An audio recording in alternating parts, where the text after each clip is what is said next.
Hello everyone, hope you're doing well today. Today's show about what is health and literacy and how is it important. I've got a guest on my show, Yasmin Begum, who is a community researcher. Yasmin, welcome to the show. Thank you very much, Hafsa. Thank you very much. And how was your day today? I've had a very productive day. Thank you very much. That's good to know. So, Yasmin, if you can tell me something about Health and Literacy Project, what is it? So, health literacy is the ability to understand and use information related to health. Mm-hmm. This means knowing how to find, read, and understand things like medical instructions and things like that. Especially when doctors tell you to do this or that in a specific way. Mm-hmm. It's being able to understand those instructions properly and to adhere to them. Okay. And why is it important?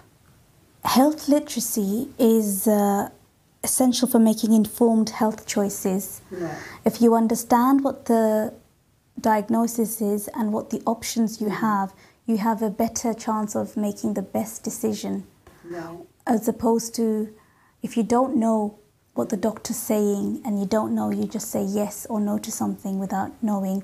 Obviously, you're not making an informed decision. Right. So it's important to understand what the decision you're making.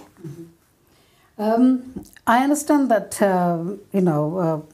it is important for somebody who cannot speak English properly. They don't know what kind of services are available, as well as the treatment they're going through, because a lot of the times they need to use interpreter or their family and friends and all that. But before we go into all these details, I would like to know, how did you come on about it? How did that project come on about? How did you notice that this kind of services are required within the community? Okay, so I'm a member of Katie's team, and in Katie's team we have people from different disciplines. Mm-hmm. So we have doctors, we have nurses, we have expert by experience, we call them EBE. So we have everybody in that group where we discuss women's health. Mm-hmm. And this topic came up where women didn't understand much about their pregnancies. And so this is more focused on the pregnant women? Yes, okay. Because it's better to focus on one little part than to focus on so much and not get much done. So at Katie's team, we discussed this and we realised that something needs to be done. We need to help the women. Yeah. Okay. And so if you can explain to me, what is Kate's team? Yes. So Katie's team. Yes, Katie's team. So Katie's team was formed in 2015 by Women's Health Research Unit at the Queen Mary University in London. So the group is still hosting lots of other projects in East London, and actually they are now collaborating with Ellie Charity and other institutions to grow their reach in the UK and internationally as well. Okay. And what does Katie's team do? They support patient and public involvement in research. Mm-hmm. They bring people together to share their experiences, learn and get new ideas. Yeah. They also advise on aspects of women's health research. They co-create research that matters. It's not just research, it's research that actually matters to people. And they have actually contributed to over 40 research studies. Okay. So far, and still counting. Oh, wow. You mentioned earlier about Ellie Charity. Yes. And what's this charity is all about? So the Ellie Charity was established in 2020. Mm-hmm. And they specifically fund women's health projects. Right. And what they do is they help advance kind of safeguarding women's health education and things like that. And so Katie's team's project with the health literacy fell into their kind of criteria, and it aligned very nicely. So they decided they're going to fund us for this project. So how long is that project? The health literacy project, well, it started in 2020, and it's taken us 2 years to actually get everything together and finally create this course, which will be delivered next month, September. Right. Before that, while we were waiting and we were discussing about this project, and you said they have run a focus group. So if you can tell me how many people attended, or how many women, what's the story behind it? Yes. It was quite interesting to know. Yes. I made a few notes so that I don't make any mistakes when I quote these things. So we ran a focus group in 2022, right, where we had 20 participants from the community. So these were women who couldn't speak English. And some of them could, but little, and others, they were very good English speakers. But we wanted a mixed bag of experiences and feelings towards this challenge that women are facing. So we invited them for a focus group where we discussed many things. And that's when the lady said we would want a 6-week course. Right. So from that, it has partly been co-produced, this project, because most of the information has come from the community. So it's a community project. So it was a social research taking place, and then that's where all the information been collected, and whatever the focus group wanted.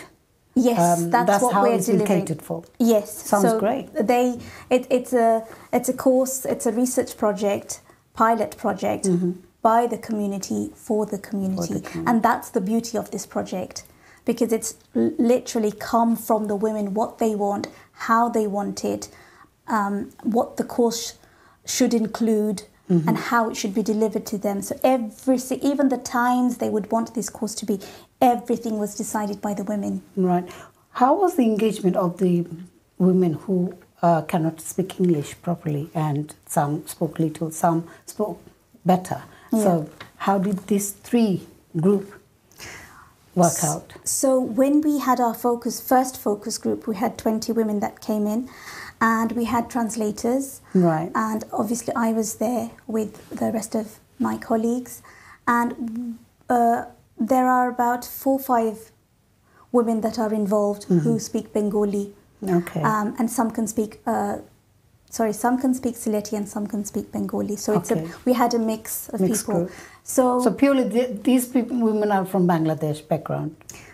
Or yes. It was different ethnicity? No. So these women are, yes, they're from Bangladesh who have they've got married to somebody from this country who's now brought them over. Right. And some have been here for 5 years, some 10, and some are really new. Okay. And so so some of these women have had babies before. Okay. But when we put the recruitment posters up, a lot of women wanted to join.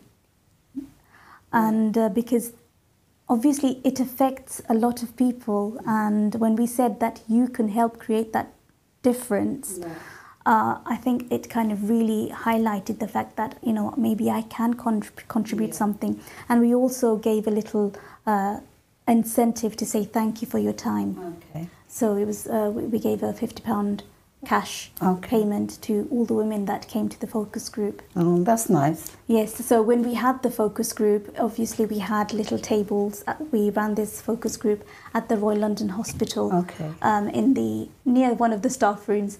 And so we had two facilitators on each table, and women were able to speak in the native language, share stories and their challenges, and obviously we were making notes. And what were their challenges?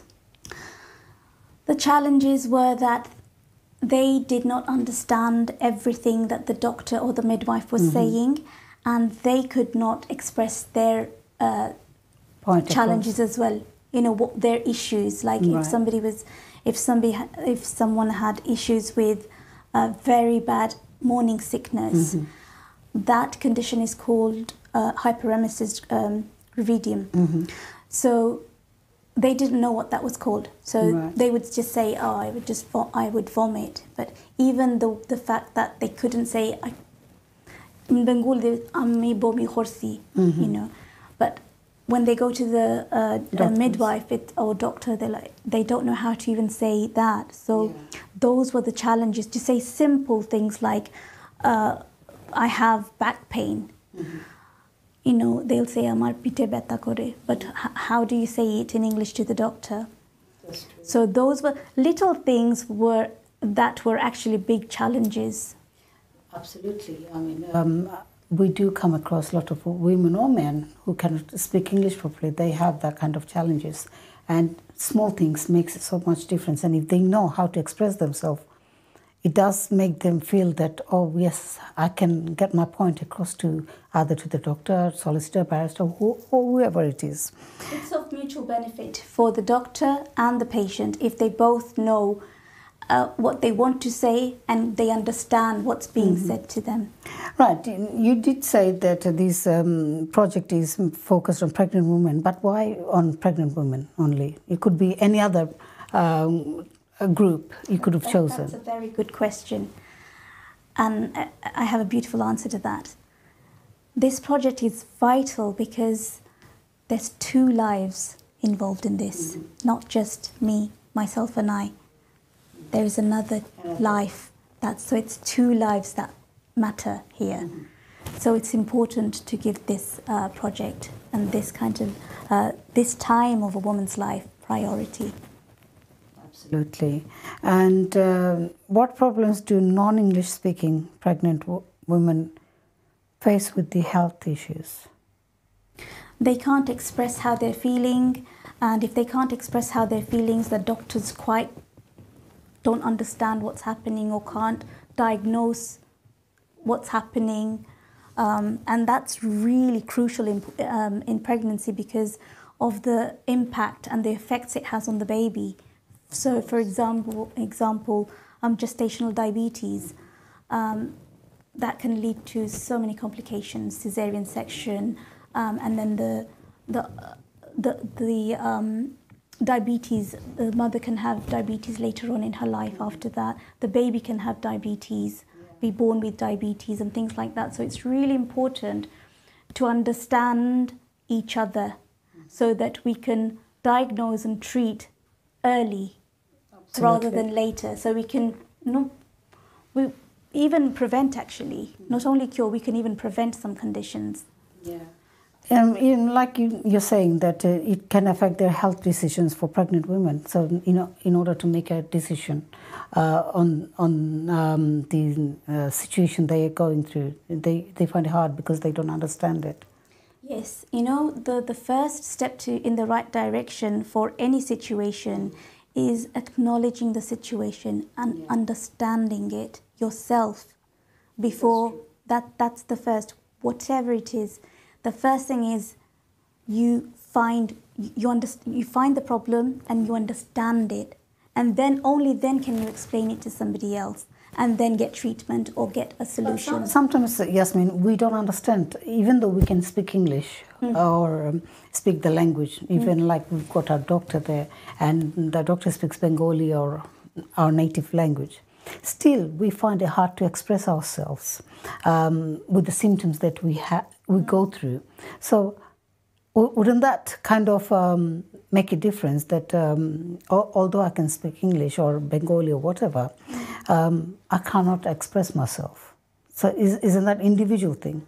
That's definitely an individual thing, but that's also where the doctor comes in or the midwife comes in, is to make sure to make patients feel comfortable in order to share their thoughts, issues, and help them express themselves to the professionals. Because if you don't know what your problem is, you can't talk about it and you can't get a solution to it, and things will just get worse. So I'll share a little example. This lady, so in the focus group, this lady was saying how she had gestational diabetes, but she didn't know what it was. And the midwife told her that your bloods came back and you've got gestational diabetes, but she didn't know what it was. So she carried on living her life as normal. She's a big eater, and she loved eating sweets and things, sugary, like mishti and things like that. And there's a crave when you're pregnant. Absolutely, You've got a crave. you're craving for all these things, All and these things. she did something you're not allowed to have. That's when you crave the most. Even more, yes. So she was a very thin lady, and the story was shared by her sister-in-law.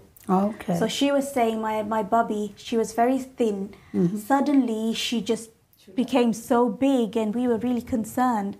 And so we took her in. Her sister-in-law went with her to one of the appointments, and that's when the midwife said, "What's happened to you? You know, we've told you that you have gestational diabetes. You need to control your all that."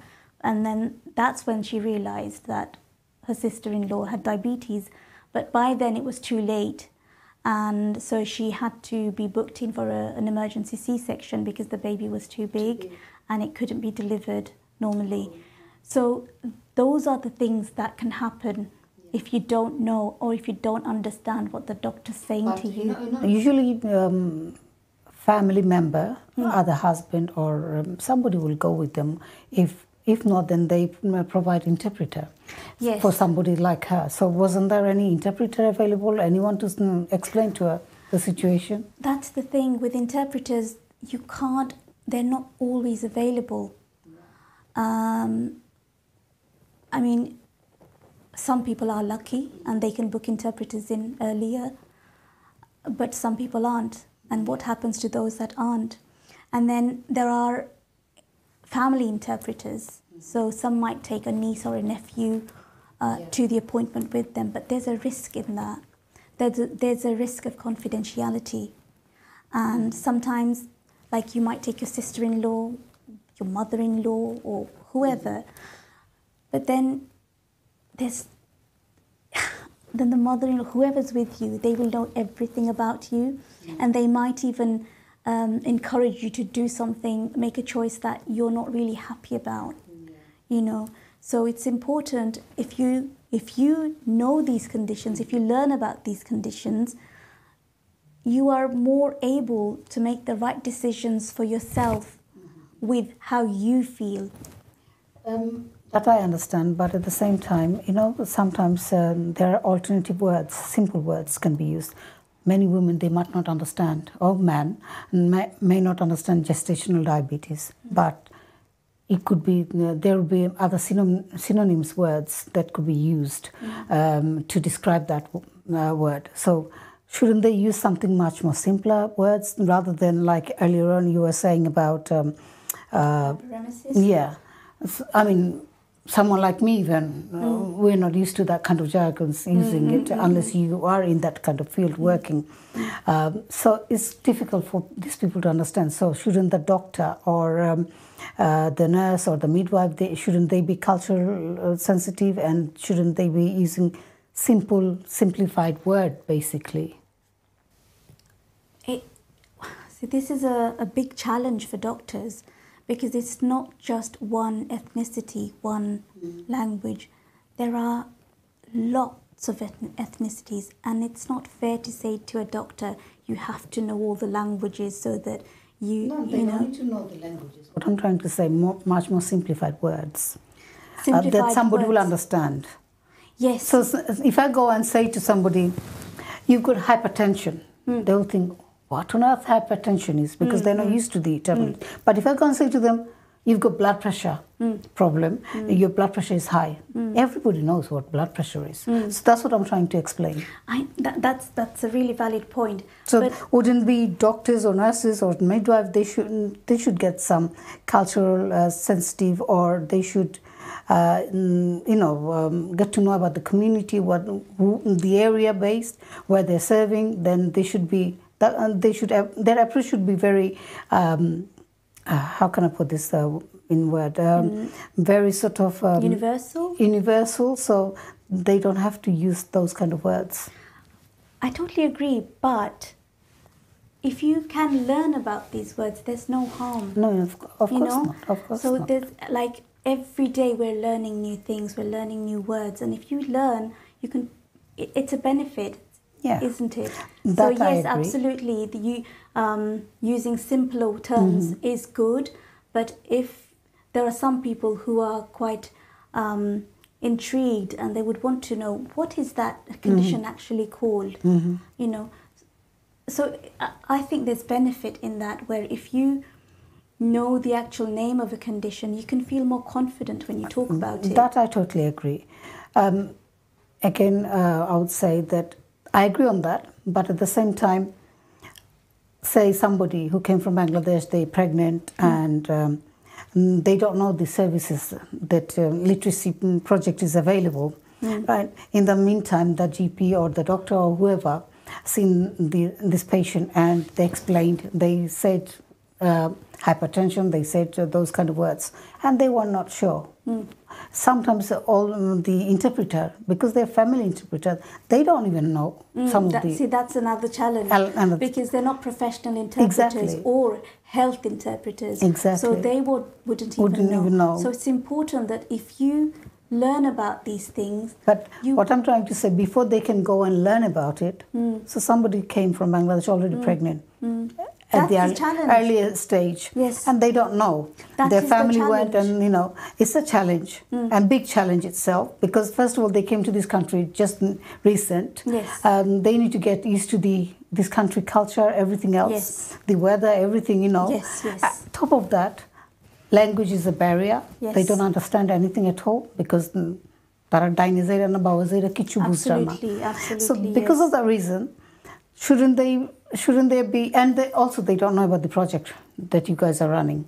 So shouldn't there be some information given? Shouldn't there be some support given to those kind of patients? Shouldn't they be, the health service should provide early stage before they can refer this patient to your services?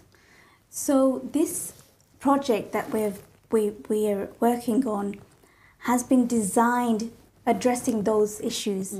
So we can't tell the doctors, or that side is not our business at the moment. We are running this project because we can see it's needed, very much needed for people, and the women have told us that this is what they want. That's why. But how the hospitals are run, or the antenatal clinics are run, that we don't have any kind of hand in that at the moment. So we're working with what we can do, and this is something that we can do, is we can create this project and deliver it to women that want to learn about pregnancy. So those women, do they have to be pregnant to go to those classes, or it could be anybody? So if you're thinking of becoming pregnant, it will be very beneficial for you. If you are pregnant, absolutely beneficial for you. And if you've already had a baby, you learn something new every day. I mean, I have 5 children and I'm still learning about pregnancy. I'm also a birthing companion. I've helped deliver many babies, and I'm still learning about, changes. Exactly. And then things and changes, there are so many new everything. apparatuses, tools that are coming in. And if you know about them, you can make more kind of informed decisions. Like, actually, I don't want the pethidine, I want the epidural. Or I don't want the epidural, I want this, or Gasaner, or and what is Gasaner Entonox? If you know what your options are, you can make a better choice. Of course, and that only can happen if they attend the antenatal clinics and things like that. I understand, you're not tapping into antenatal clinic and all that, but we are. The recruitment will be from the antenatal clinics. Right. That's what I was going to say. That, shouldn't you work in partnership with the antenatal clinic, because that's where you can recruit these newly mothers, Yep. So pregnant mothers and So, but don't you think the fathers should contribute as well? They should come to these things so they can understand more. That's a fantastic point. That's a fantastic point. And we have thought about this. But initially, our scope is to address this for the women first. And if it goes well, we're hoping to get fathers involved. We're hoping to run it further afar and into different regions and make it national. Right. But first of all, we have to see how it goes. We did run a pilot project in Southend, and it went really well. But the participants in Southend were from multiple ethnicities. The project in Tower Hamlets is only for Bengali women, because if we took in so many ethnicities, it would be quite hard to cater for everybody. So we started off with the women that came to the focus group were Bengali. So we started with that, and we're going to work from that. Okay. If you know, it's only the beginning. So yeah. If you can tell me duration of the course. So the women decided they wanted this course to be 6 weeks. They wanted it to be for 2 hours because of their domestic commitments and things like that. They wanted it to run from 10 to 12. They wanted certification of completing this course. So basically everything they've asked for or they wanted has been integrated in this project. And it's, like I said, it's for the community, by the community. We're just people putting it all together, but they are the actual protagonists. When are you planning to start? So we've started the recruitment, and the recruitment posters have gone up at the Royal London antenatal clinic on the, I don't know if it's the 9th floor or the 11th floor. Okay. I'm not quite sure, because we have our obstetrician, Dr. Mandeep, who's dealing with that, and so we'll be recruiting. So we have two members of staff for Fazana and Ruxana. They'll be sitting in the antenatal area, and they will be recruiting. And obviously, it's not as simple. Recruitment isn't as simple as, do you want to come to the course? Oh, let's come. No, there's consent. There's so much to it. So you really need to sit down with someone before you can enroll them onto the course. Also, you have to bear in your mind that recruiting somebody from Bangladeshi original, you need to speak to their family as well, because family plays a key part to make this decision making. Yes. Yeah. And usually these women have somebody with them at the antenatal clinic, so they can kind of decide. And it's not like, you have to sign up today. No, we give the information, you go home, read about it, or even ask your family, talk to them about it, and then you can phone or you can use the QR code, or we give our numbers. We have a work number where you can contact and say, okay, I want to sign up. What do I do? What's the information? Yasmin, I wanted to talk to you more about this, but time is up. So before we leave, if you want to say something for the audience, and then... I actually had so much to say to the audience with regards to this course. But as we're out of time, I'll just say that if you have anyone that is potentially, that suits this course, which is the Health Literacy Pregnancy course, please do sign up for it. You'll see the posters at the Royal London at the antenatal clinic, and somebody will get back to you definitely. Thank you, Yasmin, for coming, and viewers and listeners, thank you for being part of LB24 ChitChat show, and I'll be here with some other person next time on my show. Thank you.